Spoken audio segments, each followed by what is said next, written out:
बिस्मिल्लाहिर्रहमानिर्रहीम, अस्सलाम वालेकुम। Welcome to college online. पिछले लेक्चर को हम कंटिन्यू करते हैं और इस लेक्चर में हम एक दो पॉइंट्स और हैं जिसको हम डिस्कस करेंगे। वो है यहाँ पे लाइट के अंदर इस ड्रॉप डाउन को जैसे हम क्लिक करेंगे, फ़िलहाल सन को मैं ऑफ़ कर लेता हूँ। यहाँ पे आपको ऑप्शन नज़र आ रही है एक्सपोजर, डिफ़ॉल्ट लाइट और वाइट बैलेंस। डिफ़ॉल्ट लाइट वो वाली लाइट्स हैं जो कि अगर कोई भी लाइट हम अपने सीन में नहीं लगाते तो ऑटोकेट की जो डिफ़ॉल्ट लाइट है वो ऑन हो जाएगी और वो उसकी बेस पे आपके सीन के अंदर जो ऑब्जेक्ट है वो आपको नज़र आएगा। आप इसको ऑन करना चाहते हैं, ऑफ़ करना चाहते हैं तो आप इसको क्लिक कर ले, ऑन हो जाएगा, दोबारा क्लिक कर ले, ऑफ़ हो जाएगी। इसी तरह एक्सपोजर जो है बेसिकली ये आपकी सीन के अंदर ब्राइटनेस को बढ़ाता है, लाइट की ब्राइटनेस को बढ़ाता है। देखिए, अगर हम एक्सपोजर को बढ़ाते हैं तो बेसिकली एक्सपोजर का मतलब ये है कि जो डार्क ऑब्जेक्ट्स हैं वो हमें देखने के लिए, या जो भी ऑब्जेक्ट है हमें उनको देखने के लिए लाइट की इंटेंसिटी को बढ़ाना पड़ेगा। ज़्यादा हार्ड लाइट हम यूज़ करेंगे। देखिए यहाँ पे इसको मैं क्लिक करके ऑन कर लेता हूँ, ठीक है।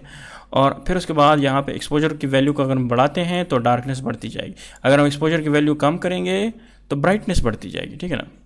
यहाँ पे देखें, इसको मैंने ऑन रखा हुआ है तो देखें इसकी यहाँ पे शेडोज़ हमें नज़र आ रहे हैं, ठीक है। तो एक्सपोजर का मतलब ये है कि हम अगर एक्सपोजर को यहाँ पे कम करते हैं तो ब्राइटनेस या लाइट इंटेंसिटी बढ़ती जाएगी, अगर कम करेंगे तो डार्कनेस बढ़ती जाएगी। इसी तरह ये जो नीचे ऑप्शन है दूसरा वाइट बैलेंस, ब्राइटनेस को आपके जो टेम्परेचर है, आपका जो सीन का टेम्परेचर है, अगर आप उसको हॉट विजुअली शो करना चाहते हो तो आप इसके वाइट बैलेंस को बढ़ा सकते हो, तो रेडिश की साइड की तरफ जाएगा। लेकिन अगर आपने थोड़ा सा मॉर्निंग का एक टच देना है या कूल इन्वायरमेंट का आपने टच देना है तो आप थोड़ा सा इस वाइट बैलेंस को कम कर सकते हो। तो आप इस तरह से इसको कम कर लोगे तो ये थोड़ा सा ठंडा माहौल आपको डिस्प्ले करेगा सीन में रेंडरिंग के बाद। और अगर आप इसको आप पकड़ के रेड की तरफ इंटेंस लाइट की तरफ जलते हो तो ये आपकी सीन के अंदर हॉट इन्वायरमेंट को डिस्प्ले करेगा। या आप थोड़ा सा इसको इस तरह कह सकते हैं कि थोड़ा सा आपकी जो सीन का जो मूड है वो थोड़ा गर्मी की तरफ शिफ्ट हो जाएगा। अगर आपने अपनी सीन का मूड थोड़ा सर्दी की तरफ शिफ्ट करना है आसान अल्फाज में तो आप थोड़ा इसको कम कर ले, अगर गर्मी की तरफ शिफ्ट करना है तो आप इसको हॉट कर लें। इस तरह से बाय डिफ़ॉल्ट जो है यहाँ तक ले आते हैं हम तकरीबन। इसको मैं कंट्रोल Z से अंडू कर लेता हूँ, जो डिफ़ॉल्ट की वैल्यू है।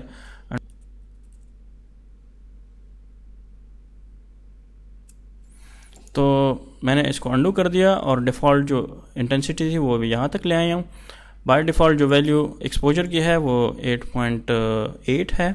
आप इसको ज़्यादा और कम कर सकते हैं। यहाँ पे आके इसको मैं दोबारा ऑन कर लेता हूँ, ठीक है ना। तो हम बात कर रहे थे इन ऑप्शंस की। फिर उसके बाद है लाइट ग्लिप डिस्प्ले, इसको आप क्लिक कर लेते हैं, glyph display.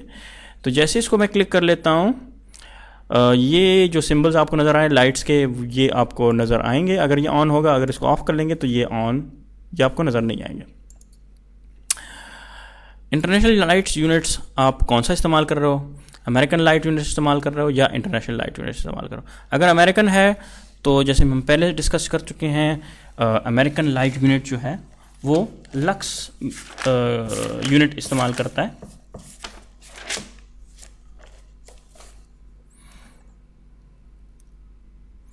American light units candles unit इस्तेमाल करता है और इंटरनेशनल लाइट यूनिट जो है वो लक्स वैल्यू इस्तेमाल करता है। बेसिकली ये नंबर्स होते हैं जो कि लाइट्स की इंटेंसिटी को कंट्रोल करते हैं, कितनी ब्राइट है लाइट, कितनी कम है लाइट। आप गूगल पे भी सर्च कर सकते हो, लक्स, कैंडलाज और फ्लक्स, इन चीज़ों को आप सर्च कर सकते हैं इंटरनेट पे। तो आपने कौन से यूनिट्स इस्तेमाल करने हैं। इसी तरह अगर आप यहाँ पे क्लिक करते हो तो आपके पास यहाँ पे ये लाइट के प्रॉपर्टीज़ आ जाएंगी जो यहाँ पे खुल रही हैं, कौन कौन सी लाइट्स हैं, ठीक है। तो ये कुछ ऑप्शंस थी लाइट्स के related, default light, exposure, ग्लिप्स display, international light unit और ये सारी चीज़ें। फिर उसके बाद हम आगे चलते हैं, थोड़ा सा और आगे डिस्कस करते हैं, वो है सनलाइट।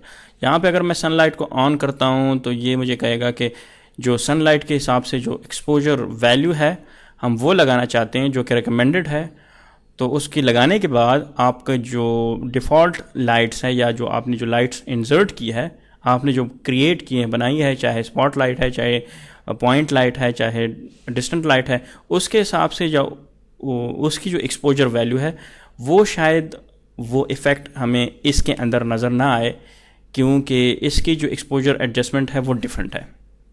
एक्सपोजर वैल्यू के बेस पे ऑब्जेक्ट ज़्यादा डार्क नज़र आएंगे और ज़्यादा ब्राइट नज़र आएंगे। हम यहाँ पे क्या करेंगे, एडजस्ट एक्सपोजर वैल्यू की सेटिंग को क्लिक कर लेंगे फ़िलहाल, और जैसे इसको क्लिक कर लेंगे सन ऑन हो जाएगा। सन ऑन हो जाएगा तो अब यहाँ पे हम अगर इसको देखें तो यहाँ पे दो शेडोज़ नज़र आ रहे हैं, एक मेरी डिस्टेंट लाइट का शेडो और एक है मेरी सन लाइट का शेडो। दोनों लाइट्स का शेडो यहाँ पे आपको नज़र आएगा, और जैसे ही हम RR टाइप करके एंटर करेंगे तो ये आपके सामने इस तरह से रेंडर हो जाएगा।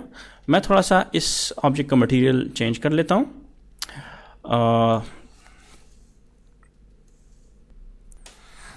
मटेरियल चेंज करने के बाद हम अगर इसको रेंडर करेंगे तो देखिए इसका आपको दोनों शेडोज़ नज़र आएंगे। ये जो है उसका शेडो है डिस्टेंट लाइट का, और ये वाला शेडो जो है सनलाइट का है। फिर उसके बाद हम क्या करेंगे, यहाँ पे आएंगे इस ड्रॉप डाउन को ऊपर, और फिर यहाँ पे हम पर्सपेक्टिव को सेलेक्ट कर लेंगे। लेकिन पर्सपेक्टिव को भी हम क्यों सेलेक्ट कर रहे हैं, ताकि हमारा व्यू जो है जब भी हम रेंडर करें तो पर्सपेक्टिव में ही आप व्यूज़ को रेंडर करें ताकि वो रियलिस्टिक नज़र आए। वो रियलिस्टिक व्यूज़ हमेशा पर्सपेक्टिव व्यू में ही होते हैं। तो सबसे पहले तो यहाँ पे मैं क्या करता हूँ कि इसको ऑन कर लेते हैं। ऑन करने के बाद ये जो बटन था ये आपका ऑफ होगा, ये ऑन हो जाएगा।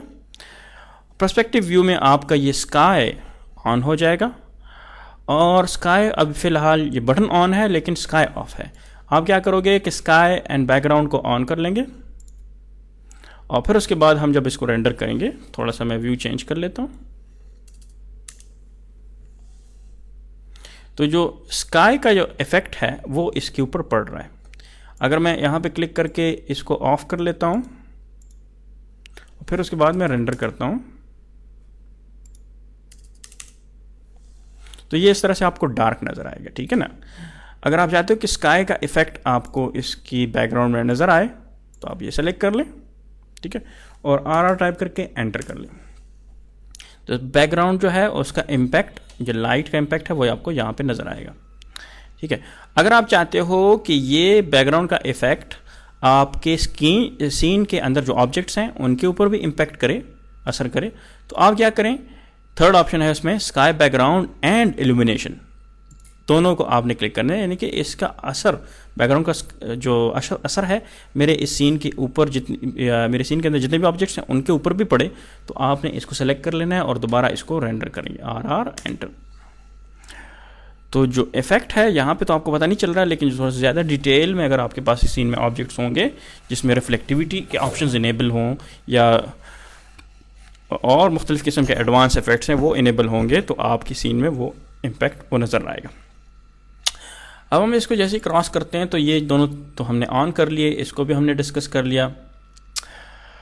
अब ये ड्रॉप डाउन जो आपको यहाँ पे नज़र आ रहा है, इसको आप जब जैसे ही क्लिक करेंगे तो आपको यहाँ पे डेट और टाइम नज़र आएगी, डेट और टाइम नज़र आएगी, और उसके टॉप पे आपको नज़र आएगा ऑप्शन सेट लोकेशन। इसको क्लिक कर लेंगे, और इसको क्लिक करने के बाद आप सेलेक्ट कर लेंगे फ्रॉम मैप। फ्रॉम मैप को सेलेक्ट करने के बाद या आप ये आपकी इंटरनेट की तरफ जाएगा, और इंटरनेट पे जाने के बाद आपके सामने इस तरह का एक मैप खुलेगा। लेकिन ये तब खुलेगा जब आपका ऑटोडेस्क की वेबसाइट के ऊपर आपका अपना अकाउंट होगा। आपने पहले वहाँ पे साइन इन होना है, अपना अकाउंट बनाना है। अकाउंट बनाने के बाद आपने यहाँ पे क्लिक करना है, और फिर उसके बाद आप जियोग्राफिक लोकेशन आपकी वो एक्सेस करेगा और आपको वो यहाँ पे लोकेशन दे देगा।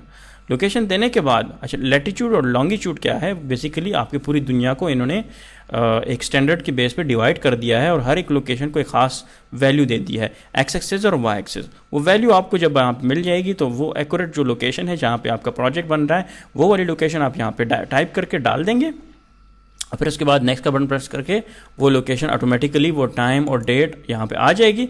और फिर उसके बाद आप जो भी टाइम सेलेक्ट करोगे तो एक्यूरेटली जो भी मौसम सेलेक्ट करोगे, जो एक्चुअल साइट टाइम है वो डाल दोगे, तो वही विजुअल इफेक्ट नज़र आएगा जो कि एक्चुअली वहाँ पे होना चाहिए। तो यहाँ पे अगर मैं क्लिक करता हूँ तो अगर आपने यहाँ पे सेट लोकेशन सेलेक्ट नहीं किया हुआ या आपके लिए कोई मसला आ रहा है तो यहाँ पे डेट और टाइम यहाँ से भी चेंज कर सकते हो, ठीक है ना। दूसरा ऑप्शन ये है कि फ्रॉम फाइल, किसी भी फाइल को आप सेलेक्ट कर सकते हो जो कि जिसमें आपके पास इंफॉर्मेशन है, लैटिट्यूड और लॉन्गिट्यूड, जो आपकी साइट की लोकेशन की इंफॉर्मेशन है वो आप बता के आप इसमें ब्राउज करके वो बता सकते हो। यहाँ पे मैं फ़िलहाल मैनुअल टाइप कर लेता हूँ डेट और टाइम। जब यहाँ पे आप चेंज करोगे तो ऑटोमेटिकली यहाँ पे भी ये वैल्यू चेंज होगी, ठीक है। इसके शेडोज़ के डायरेक्शन को देखें, वो चेंज हो रहे हैं, चेंज होते जाएंगे। टाइम देखें 3 बजे है, इसको अगर मैं सुबह का टाइम दे दूँ तो बिल्कुल डार्क हो जाएगा। इसी तरह अगर मैं ये टाइम ले जा के आगे ले जाऊँ रात की तरफ, काफ़ी स्लो चल रहा है मेरा सिस्टम, दिन का वक्त हो गया है, थोड़ा सा इसको मैं चेंज कर लेता हूँ और अब इसको मैं दोबारा रेंडर करता हूँ। रेंडरिंग के लिए मैं यहाँ पे रेंडर का बटन प्रेस कर लूँ,